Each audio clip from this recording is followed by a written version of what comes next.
Welcome back. Okay, did you know 1 in 8 women, 1 in 8, have a lifetime risk of being diagnosed with breast cancer? Yeah, in today's Kara's Cures, we're talking all about holistic breast health. Joining us now is board-certified naturopathic physician, Dr. Artemis Morris. Thank you so much for being with us. Thank you. So it's nice a to see you. pleasure. Likewise. I mean, unfortunately, Connecticut ranks really high for breast cancer rates, right? Connecticut has one of the highest rates of breast cancer in the country.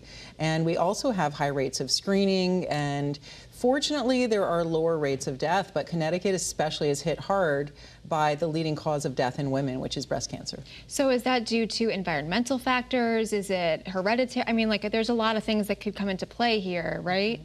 Right, and since this is a type of cancer that is really important, especially for women, there are multiple factors that come into play and things we might not know about, like toxins. So environmental toxins is one. There are also things to understand about dense breasts that recently were legislated, that if you have a mammogram and you have dense breasts, it might not pick up cancer, and there was legislation by the former Dr. Capello that brought that to light. So there's early detection methods, there's lifestyle medicine that's really important. Like if you have dense breasts, then you're supposed to be offered another screening, which is great too. But you're actually launching a holistic breast health initiative coming up in February, all part of this, and it's part of the Women's Health Collaborative because we know this is Awareness Month.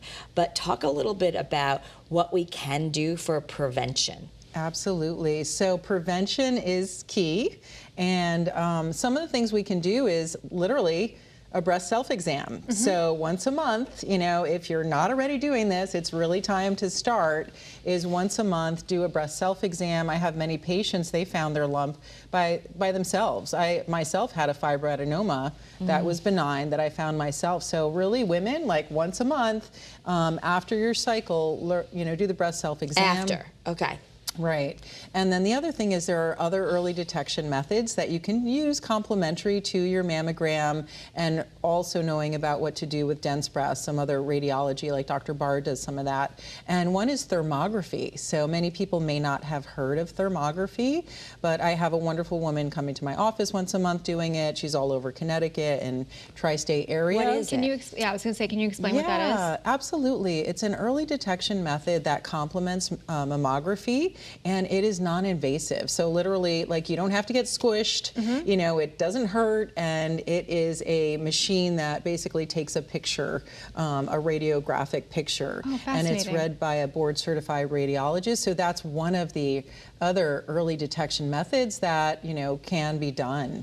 And then there's also a lot of lifestyle medicine, integrative medicine that is very effective, considering the World Health Organization found 30 to 50% of cancers can be prevented by lifestyle. 30 to 50%, that's a huge. lot. That's significant, yeah. So you brought some things here, and I know we're going to take a deeper dive on the Kara's Cures podcast about all the things, but just simple things that are on the table here, like flaxseed. Why would flaxseed be helpful?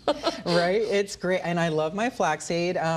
But there is a lot of misinformation out there on women's health and for breast cancer prevention, for breast health. One dietary subject is phytoestrogens. Okay. So phytoestrogens, like those that are found in flax seeds, in miso soup with soy, in certain foods, actually help to balance hormones, balance estrogen, and work like some of the tamoxifen, some of the medications out there as, fancy word, sorry, selective estrogen response modifiers, but basically that means it's going to balance hormones, and it also is high in fiber, high in vegan omega-3s. So one thing I recommend is just a tablespoon of organic flaxseed on your yogurt, on your oatmeal, daily, very simple. Very good. All right, good information. We're out of time for this, but we'll say more on the Kara's Cures podcast where we take a deeper dive. You can also visit ArtemisWellnessCenter.com. Caitlin, thanks so much for being here. Thanks for having me. Nice to see everybody.